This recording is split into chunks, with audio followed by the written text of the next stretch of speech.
శ్రీకృష్ణ భగవానుడి వాక్కు ప్రకారం కొన్ని అనుబంధాలు ఎంత గాఢంగా, ఎంత అంతర్లీనంగా ఉంటాయంటే అవి భగ్నమైనప్పుడు కేవలం బాహ్యంగానే కాకుండా అంతరంగంలో కూడా తీవ్రమైన విఘాతం కలుగుతుంది. ఆత్మ యొక్క మూలాలే పెకిలించబడతాయి మరియు మనిషి కొంతకాలం పాటు తనను తాను కోల్పోతాడు, తన సమస్థితిని కోల్పోతాడు. అయితే సరిగ్గా అటువంటి తీవ్రమైన విఘాతమే, అటువంటి అపారమైన వేదనే మిమ్మల్ని భగవంతుని వైపు సంపూర్ణ శక్తితో ఆకర్షిస్తుంది. మిమ్మల్ని రక్షించడానికి అలౌకిక ఆసరా మిగిలినప్పుడు, ఏ మానవుడు మిమ్మల్ని ఆదుకోలేనప్పుడు, అప్పుడు ఆయన మిమ్మల్ని రక్షించడానికి వస్తాడు, మిమ్మల్ని పట్టుకోవడానికి వస్తాడు. ఎవరినైతే మీరు బహుశా ఏళ్ల తరబడి విస్మరించారో, ఎవరినైతే మీరు అశ్రద్ధ చేశారో, ఆయన మీ విరిగిన మొక్కలను కేవలం ఒక కళాకారుడు విరిగిన వస్తువును అతికించినట్లుగా అతికించడమే కాకుండా వాటికి ఒక నూతన రూపాన్ని, ఒక వినూత్న స్వరూపాన్ని అనుగ్రహిస్తాడు. అటువంటి దివ్యమైన రూపం, దానిలో ఇప్పుడు ఆయన స్వయంగా నివసించగలడు, దానిలో ఇప్పుడు ఆయన కొలువుండగలడు. ఇప్పుడు ఆ ఖాళీ ఎవరిదో, నిష్కల్మషతో ఏర్పడిన ఆ శూన్యత, అది పరమాత్ముని ప్రేమపూరిత సాన్నిధ్యంతో, ఆయన శాంతితో సంపూర్ణంగా నిండిపోతుంది. అప్పుడు మీకు స్పష్టంగా అవగతమవుతుంది, ఏ అనుబంధమైతే మిమ్మల్ని ముక్కలు చేసిందో, ఏ అనుబంధమైతే మీకు ఇంతటి బాధనిచ్చిందో, అది వాస్తవానికి మిమ్మల్ని దైవంతో, మీ నిజస్వరూపంతో అనుసంధానించడానికి ఒక సాధనంగా, ఒక కారణజన్మగా మారిందని. అందుకే ఆత్మ యొక్క ఆగడాల వరకు చేరే ఆ బాధలకు, జడియకు అవి మిమ్మల్ని ఆయన ఒడిలోకి, ఆయన శరణులోకే చేరవేస్తాయి. దేనికోసమైతే మీరు జన్మ జన్మలుగా అన్వేషిస్తున్నారో, మనమందరం జీవితంలో ఏదో ఒకటి సంపాదించాలని ఆతృతలో జీవిస్తూ ఉంటాం. గౌరవం, కీర్తి, సంపద, ప్రేమ, విజయం, వీటన్నిటి కోసం ఒక అందమైన పరుగు పందెం సాగుతుంది. ఈ ఆతృత, ఈ తొందరపాటు మన శ్వాసగతిని వేగవంతం చేయటమే కాకుండా మన మనసు యొక్క స్థిరత్వాన్ని, ప్రశాంతతను కూడా హరించి వేస్తుంది. కానీ ఒక దశ వస్తుంది, అనుభవం యొక్క పరిణితితో ఈ బాహ్య పరుగు పందెం దానంతటా అదే మందగించడం మొదలవుతుంది, నిదానిస్తుంది. ఇప్పుడు ప్రత్యేకంగా దేనినైనా సాధించాలనే తీవ్రమైన ఆకాంక్ష ఉండదు, దేనినైనా కోల్పోతామనే గాఢమైన భీతి ఉండదు. ఇప్పుడు కేవలం ఒక గాఢత, ఒక స్థిరత్వం, ఒక నిశ్శబ్దమైన ప్రశాంతత ఉంటుంది. అక్కడ ప్రతి క్షణం దానంతటా అవే సంపూర్ణంగా గోచరిస్తుంది. ఇదే ఆత్మ యొక్క స్వరూప జ్ఞానం. దాని సహజ స్థితి ఇప్పుడు మీకు బోధపడుతుంది. మీకు ఏది ఉద్దేశింపబడిందో, మీ విధిలో ఏది వ్రాయబడిందో, అది మీ వద్దకు దానంతటా అవే వస్తుంది. తొందరగా కాదు, ఆలస్యంగా కాదు, సరిగ్గా దాని నిర్ణీత వేళకు. ఇప్పుడు మీరు మనిషి గడియారంతో కాకుండా ఈశ్వరుని గడియారంతో జీవించడం మొదలు పెడతారు.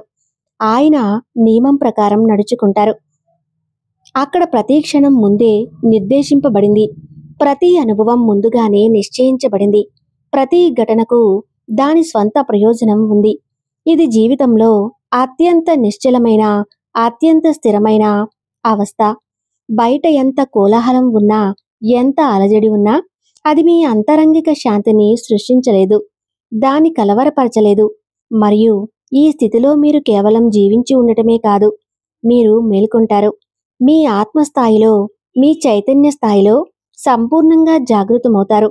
అనేక సార్లు జీవితం అనేటువంటి మలుపు తీసుకుంటుంది. అటువంటి పరిస్థితులు ఎదురవుతాయి. అక్కడ ఇక ఏమీ మిగలదని, సర్వం సమాప్తమైందని అనిపిస్తుంది.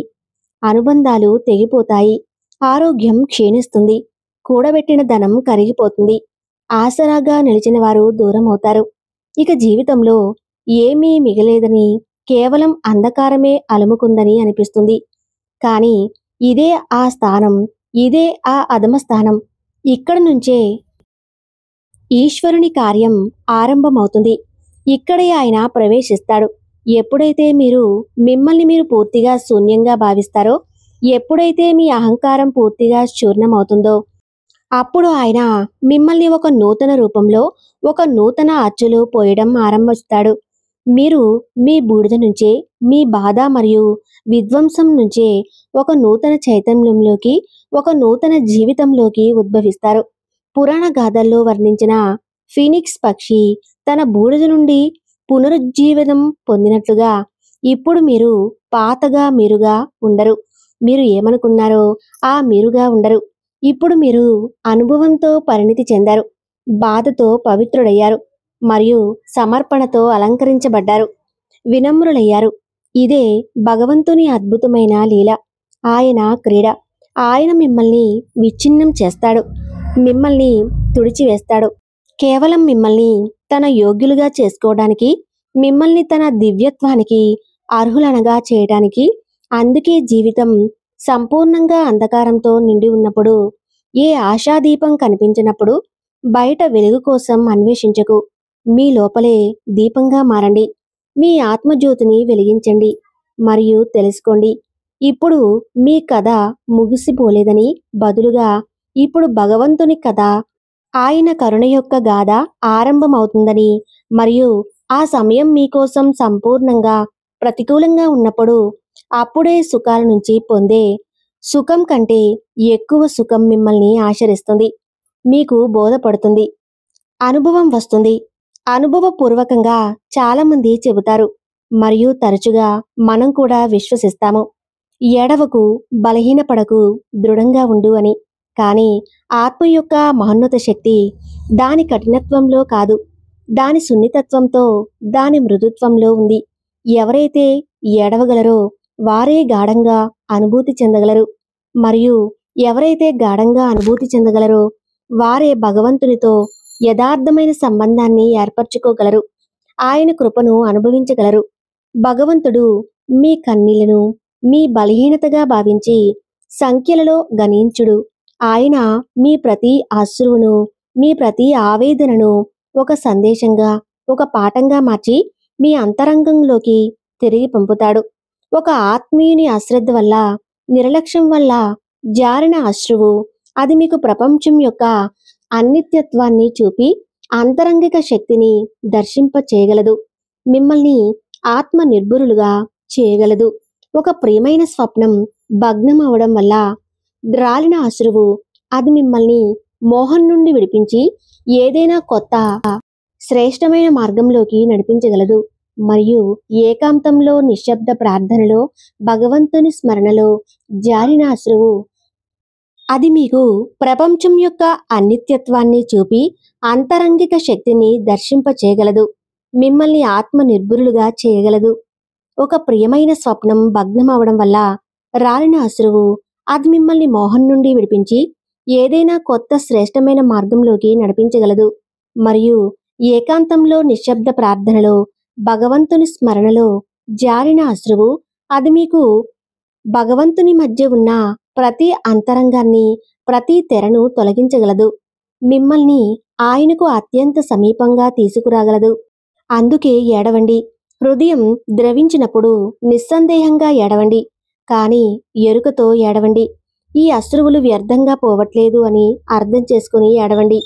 అవి మిమ్మల్ని పవిత్రులను చేస్తున్నాయి, మిమ్మల్ని భగవంతుని వైపు మరింత సన్నిహితంగా తీసుకువస్తున్నాయి, మీ ఆత్మను మరింత పారదర్శకంగా, మరింత గ్రహణశీలంగా మారుస్తున్నాయి.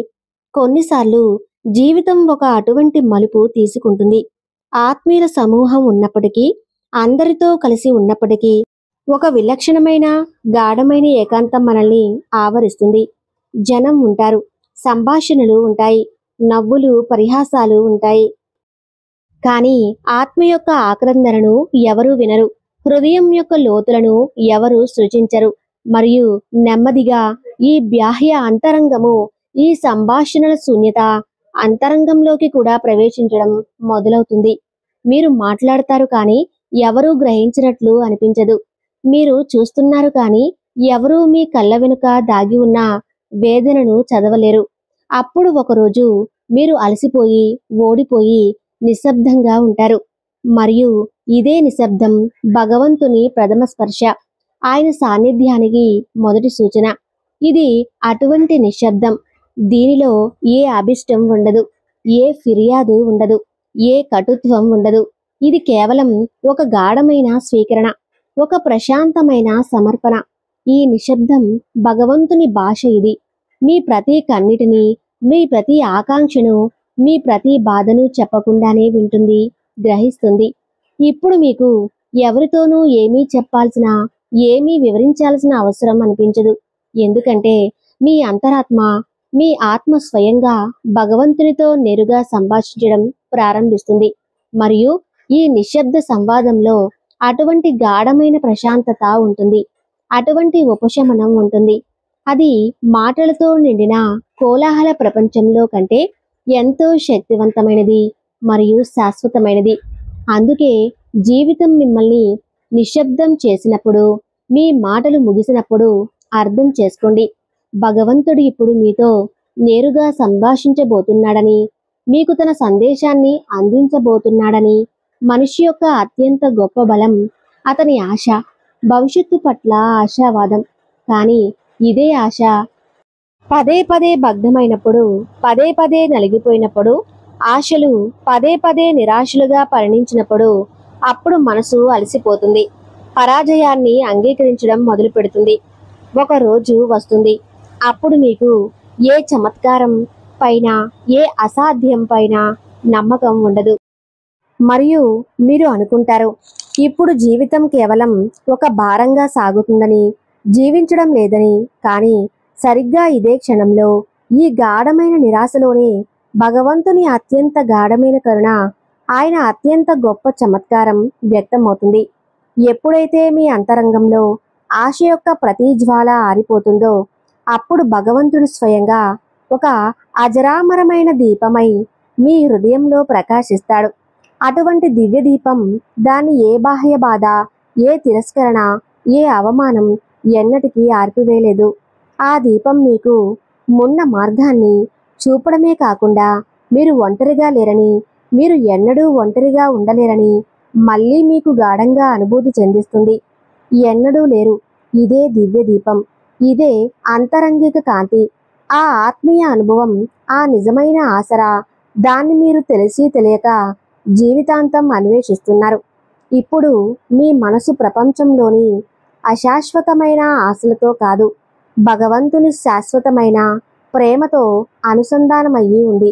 మరియు ఇదే అనుబంధం, ఇదే సంబంధం మిమ్మల్ని మళ్ళీ జీవింపచేస్తుంది, మీకు యథార్థమైన జీవితాన్ని ఇస్తుంది.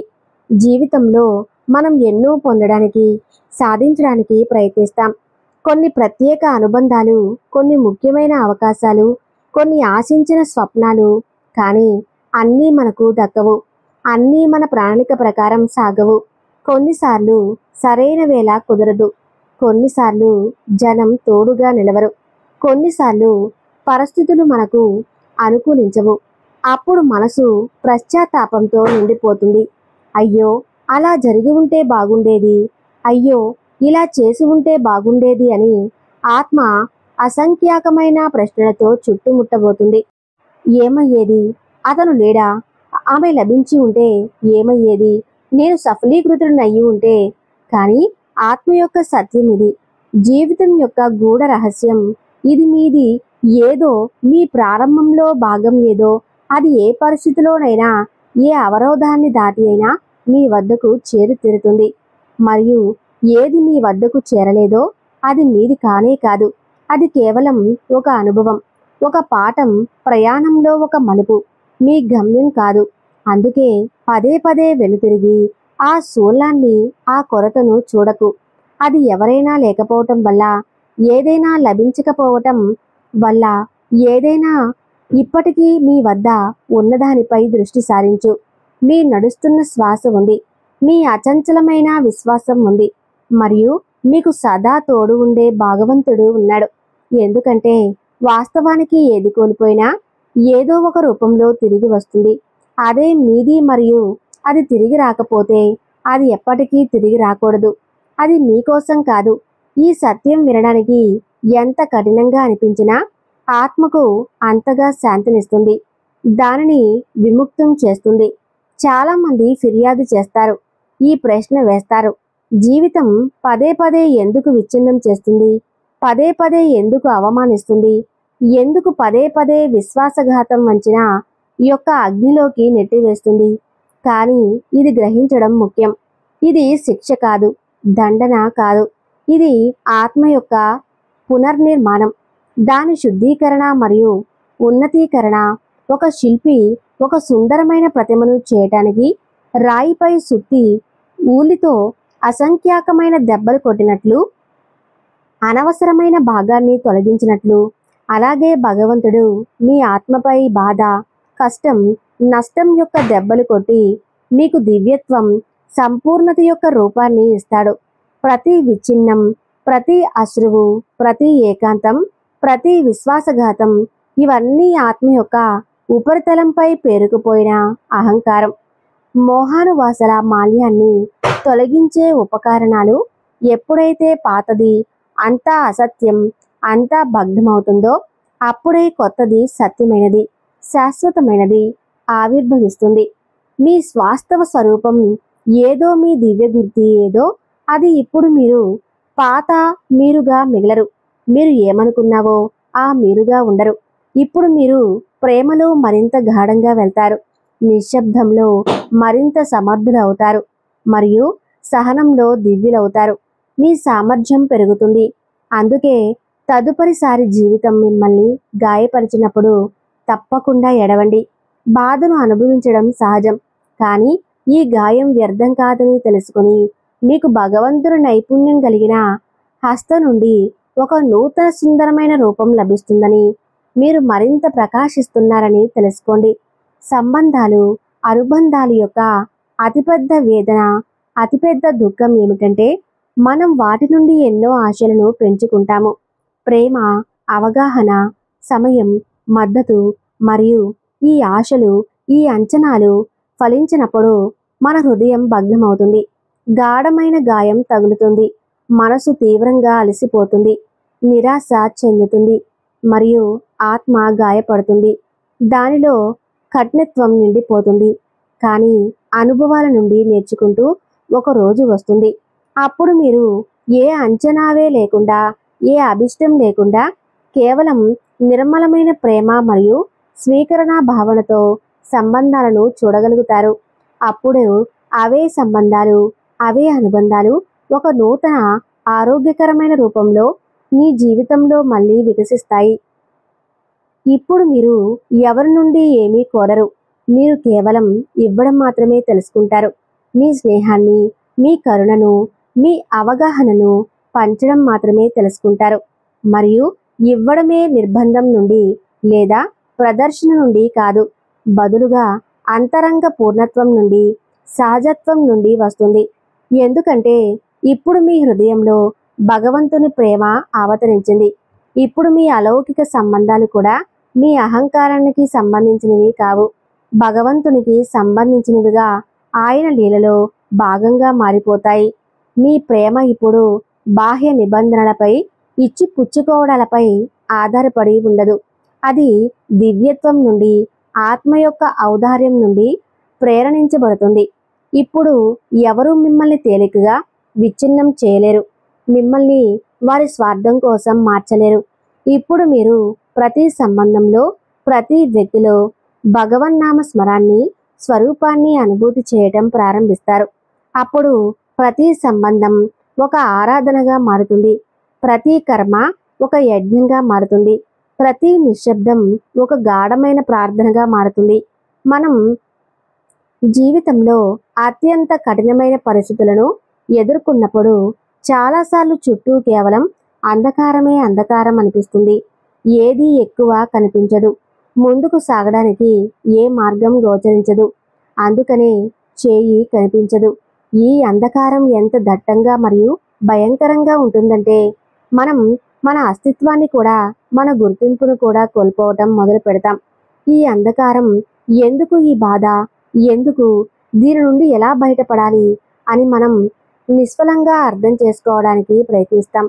కానీ ఎప్పుడైతే మనం సంపూర్ణంగా భగ్నమవుతామో, మన ప్రయత్నాలన్నీ విఫలమవుతాయో, అప్పుడే ఒక అదృశ్య హస్తం, ఒక కారుణ్య శక్తి మనల్ని మెల్లగా పైకి లేపుతుంది. భగవంతుని కరుణ లేకుండా ఇది సాధ్యం కాదు. ఆత్మ అలసిపోయి ఓడిపోయి కూర్చున్నప్పుడు, మనసు అన్ని ఆశలతో నిరాశ చెంది శూన్యమైనప్పుడు, అప్పుడే భగవంతుడు తన అపారమైన అనుగ్రహంతో ఒక చిన్న ప్రకాశ కిరణాన్ని పంపుతాడు. ఒక నూతన ఆలోచనను, ఒక నూతన ప్రేరణను ఇస్తాడు. అది మనకు జీవితాన్ని, ఒక నూతన దృక్పథాన్ని చూడటానికి, అర్థం చేసుకోవటానికి అవకాశం ఇస్తుంది. ఈ దివ్య ప్రకాశంలో మనం మర్చిపోయిన మార్గాన్ని గుర్తిస్తాము. మన ప్రయోజనాన్ని స్మరించుకుంటాము. మరియు ప్రతి దట్టమైన అంధకారం తర్వాతే వెలుగు ఆగమనం ఉంటుందని, ప్రతి పాదం తర్వాత శాంతి సాధ్యమేనని మన గాఢమైన అనుభవం కలుగుతుంది. జీవితంలో ఎప్పుడైనా ఏ కష్టం వచ్చినా, ఏ సంక్షోభం చుట్టుముట్టినా, భగవంతుడు మిమ్మల్ని ఎప్పటికీ ఒంటరిగా వదిలిపెట్టడని ఎల్లప్పుడూ స్మరించుకోండి. ఆయన ప్రతి అడుగులో, ప్రతి శ్వాసలో మీతో ఉంటారు. ఆ కష్టం ఎంత పెద్దదిగా కనిపించినా ఒక సమయం వస్తుంది. అప్పుడు భగవంతుని కృపతో ఆ భారం తిరిగి కనిపించడం మొదలవుతుంది. మరియు ముందున్న మార్గం కూడా నెమ్మదిగా, స్పష్టంగా మరియు తేటగా అవుతుంది. మనం ఏదైనా అత్యంత కష్టకాలం గుండా వెళుతున్నప్పుడు మనకు తరచుగా ప్రపంచంలో ఏదీ మన పక్షాన లేదని, సర్వం మనకు వ్యతిరేకంగా జరుగుతుందని అనిపిస్తుంది. ప్రియమైన అనుబంధాలు తెగిపోతాయి. ఇల్లుగా పెంచుకున్న స్వప్నాలు చెదిరిపోయి, మరియు మన అంతరంగికంగా పూర్తిగా శూన్యంగా, పూర్తిగా ఏకాకిగా అనుభూతి చెందుతాము. ఈ నిరాశాజనక స్థితిలో ఇదంతా అసలు ఎందుకు జరుగుతుందో, మనతోనే ఎందుకు జరుగుతుందో మనకు గ్రహింపరానిదిగా ఉంటుంది. కానీ ఇదే ఆ సున్నితమైన సమయం. అప్పుడు మనకు అత్యంత గాఢమైన ఆత్మక అనుభవం కలుగుతుంది. అప్పుడు మనం మన ఆత్మకు అత్యంత సన్నిహితంగా ఉంటాము. బయట నుండి సర్వం ముగిసిపోయినప్పుడు, అన్ని బాహ్య ఆసరాగా నిలిచినవి దూరమైనప్పుడు, అప్పుడు అంతరంగిక ఆఘాతాలలో కేవలం ఒకే ఒక శక్తి, ఒకే ఒక అస్తిత్వం స్పష్టంగా గోచరిస్తుంది. అది భగవంతునిది. ఇదే ఆ సమయం. అప్పుడు మనం బాహ్య ప్రపంచపు పరుగుపందం నుండి విరమించుకొని మన లోపల కోల్పోయిన సత్యాన్ని, మన వాస్తవ రూపాన్ని అన్వేషిస్తాము. ఇప్పుడు మనం అర్థం చేసుకోగలుగుతాము. జరిగిందంతా కేవలం మన ఆత్మక పరిణీతి కోసం, మనల్ని అంతరంగికంగా బలపరచడానికి, మనకు ప్రపంచం యొక్క అశాశ్వతత్వాన్ని బోధించడానికి అవసరమని. ఈ గాఢమైన అనుభవం మనల్ని అంతరంగికంగా పూర్తిగా మార్చివేస్తుంది. మన రూపాంతరీకరణ చేస్తుంది. ఇప్పుడు మనకు స్పష్టంగా అనిపిస్తుంది, జీవితంలో అత్యంత కఠినమైన, అత్యంత వేదనాభరితమైన క్షణాల్లోనే భగవంతుని గొప్ప కరుణ, అత్యంత గాఢమైన రహస్యం దాగి ఉందని. ఆ నిస్సహాయ క్షణాల్లో మనకు మరెక్కడి నుండి ఏ ఆశ లభించినప్పుడు, అప్పుడు కేవలం భగవంతుని నిశ్శబ్ద సాంగత్యం, ఆయన అదృశ్య సాన్నిధ్యం మనకు నిజమైన శాంతిని మరియు అచంచలమైన ధైర్యాన్ని ఇస్తాయి. ఈ అనుభవం తర్వాత మనం జీవితాన్ని ఒక నూతన, మరింత పరిణితమైన మరియు ప్రశాంతమైన దృక్పథంతో చూడటం మొదలు పెడతాము. అక్కడ ప్రతి బాధ, ప్రతి కష్టం మనల్ని భగవంతుని వైపు మరింత సన్నిహితంగా తీసుకువెళతాయి. మన విశ్వాసాన్ని మరింత దృఢపరుస్తాయి. మనం తరచుగా మన జీవితంలో ఎంతగా లీనమైపోతామంటే, బాహ్య పరిస్థితులు మరియు మన సొంత ఆకాంక్షల వలన ఎంతగా చిక్కుకుపోతామంటే, ఒక సమయం వస్తుంది అప్పుడు మనం మనల్ని మనమే కోల్పోయామని, మన గుర్తింపును విస్మరించామని అనిపించడం మొదలవుతుంది. మనం మన మూల స్వభావం నుండి, మన ఆత్మశాంతి నుండి మార్గం తప్పిపోతాము. మన జీవితం యొక్క యథార్థ ప్రయోజనం నుండి చాలా దూరం వెళ్ళిపోతాము. మనసులో గాఢమైన సందిగ్ధత, నిరంతరం ఆందోళన మరియు భవిష్యత్తు పట్ల అనిశ్చిత ఒక పర్వతంలా అనిపిస్తుంది. ఈ స్థితి మన ఆత్మ సరైన దిశ నుండి పూర్తిగా మార్గం తప్పిపోయిందని మరియు ఇప్పుడు తిరిగి రావడానికి ఏ మార్గం కనిపించట్లేదని కనిపించేలా చేస్తుంది. కానీ ఇదే ఆ క్షణం. అప్పుడు భగవంతుడు తన అపారమైన శక్తి మరియు కరుణతో మనల్ని మళ్ళీ మన ఆత్మతో అనుసంధానింపచేస్తాడు. ఈ అనుసంధానం, ఈ పునకలిక ఎలా ఉంటుందంటే, దారి తప్పిన ఒక చిన్న పక్షి తన తల్లిని గుర్తించి దాని పిలుపు తిరిగి తన సురక్షితమైన గూడికి వచ్చినట్టుగా భగవంతుడు మనల్ని ఎన్నడూ ఒంటరిగా వదలడు, నిస్సహాయంగా వదిలిపెట్టడు. మరియు మనం మన అస్తిత్వ కారణాలను, మన జీవితం యొక్క అర్థాన్ని కోల్పోవటం మొదలు పెడుతున్నప్పుడు, అప్పుడు ఆయన అత్యంత ప్రేమపూర్వకంగా మన ఆత్మను దాని శాశ్వత సత్యంతో, దాని దివ్య మూలంతో మళ్ళీ అనుసంధానింపజేస్తాడు. వాస్తవానికి మనం ఎన్నడూ ఒంటరిగా లేదా దారి తప్పిన వాళ్ళగా ఎప్పుడూ ఉండమని, మరియు ప్రతి కష్టకాలంలో మన వాస్తవికతతో, మన ఆత్మస్వరూపంతో పరిచయం కావటానికి కేవలం ఆయన మార్గనిర్దేశనం, ఆయన కరుణ మాత్రమే మనకు అవసరమని మనకు గాఢమైన బోధ కలుగుతుంది. ఈ విధంగా మనం మనల్ని మనం పూర్తిగా కోల్పోయినప్పుడే భగవంతుడు మనం కోల్పోయిన సత్యంతో మనల్ని మళ్ళీ కలుపుతాడు. మరియు మనకు జీవితంలో ఒక నూతన మరియు అర్థవంతమైన ప్రారంభం లభిస్తుంది. జీవితంలో అటువంటి అనేక పరిస్థితులు ఎదురవుతాయి. అప్పుడు మనం ఇతరుల నుండి, ముఖ్యంగా ఆత్మీయుల నుండి నొచ్చుకుంటాము, బాధపడతాము. ఒక ఆత్మీయుడు పలికిన పరుషమైన మాటలు, ఒకరి అశ్రద్ధాపూరిత వైఖరి, ఒకరి నిర్దయమైన నిర్లక్ష్యం, ఇవన్నీ మనకు మానసికంగా మరియు భావోద్వేగపరంగా గాఢమైన గాయం చేస్తాయి. ఈ గాయం కొన్నిసార్లు ఎంత గాఢంగా ఉంటుందంటే, ఈ బాధ బహుశా ఎన్నటికీ ముగియదని, ఈ గాయం బహుశా ఎన్నటికీ మానదని మనం అనుకోవటం మొదలు పెడతాము. కానీ ఈ బాధను అర్థం చేసుకోవటం మరియు దానిని మన జీవిత యాత్రలో ఒక భాగంగా స్వీకరించడం, దాని నుండి నేర్చుకోవటం చాలా ముఖ్యం. భగవంతుడు మనకు ఈ జీవితాన్ని ఇచ్చాడు, మరియు ప్రతి సుఖంలో మరియు ప్రతి దుఃఖంలో, ప్రతి అనుభవంలో ఆయన హస్తమే ఉంటుంది. ఆయన సంకల్పమే దాగి ఉంటుంది. ఎవరైనా మనల్ని నొప్పించినప్పుడు ఆ గాయాన్ని తీసుకుని భగవంతుని పాదాల చెంతకు వెళ్ళడానికి, ఆయనను ప్రార్థించడానికి మనకు ఒక అవకాశం లభిస్తుంది. ఇది మనల్ని ఆయన వైపు మరో అడుగు ముందుకు వేయిస్తుంది. ఈ ప్రక్రియ మన ఆత్మ లోతుల్లోకి ప్రవేశించడానికి, మన అహంకారాన్ని చూడడానికి మరియు దాన్ని కరిగించడానికి మనకు అవకాశం ఇస్తుంది. ఈ గాయాన్ని, ఈ వేదనను భగవంతుని సమక్షంలో ఆయన శరణాగతిలో ఉంచినట్లయితే, ఆయన మనకు ఆ అనుభవం నుండి లభించే పాఠాన్ని ఇస్తాడు. మరియు ఈ బాధ కేవలం మన ఆత్మను పవిత్రం చేయడానికి, మనల్ని మరింత కరుణ మరియు క్షమగలవారిగా చేయటానికి ఒక సాధనం అని మనకు అనిపిస్తుంది. ఈ గాయం జీవితంలో సహనం మరియు క్షమను ఎంత ప్రాముఖ్యత ఉందో, మరియు మన గాయపడిన హృదయాన్ని కూడా నెమ్మదిగా శాంతి మరియు ప్రేమతో ఎలా నింపగలమో, దాన్ని మరింత విశాలంగా ఎలా చేయగలమో మనకు నేర్పుతుంది. అందుకే ఎవరైనా మనల్ని నొప్పించినప్పుడు దాన్ని భగవంతుని పాదాలకు సమర్పించి, దాని నుండి నేర్చుకోవడానికి ప్రయత్నించి, మనం ఒక నూతన, మరింత సానుకూల దృక్పథాన్ని పొందవచ్చు. మనిషి యొక్క అతిపెద్ద, అతి గాఢమైన భయం బహుశా ఇదే. అతను తన అత్యంత ప్రియమైన వస్తువులను, వీటితోనైతే అతను అత్యంత అనుబంధం కలిగి ఉన్నాడో, వాటిని కోల్పోతాడని. అది ఎవరిదైనా గాఢమైన ప్రేమ కావచ్చు, రక్త సంబంధాలు కావచ్చు, స్నేహం కావచ్చు, లేదా ఏళ్ల కష్టంతో సంపాదించిన భౌతిక సంపాదన కావచ్చు. ఈ అంతర్లీన భయం నుండి తప్పించుకోవడానికి మనం నిరంతరం మన సంబంధాలను మరియు మన జీవితంలోని ప్రతి అంశాన్ని నియంత్రించడానికి, వాటిని మన గుప్పిట్లో ఉంచుకోవడానికి ప్రయత్నిస్తాం.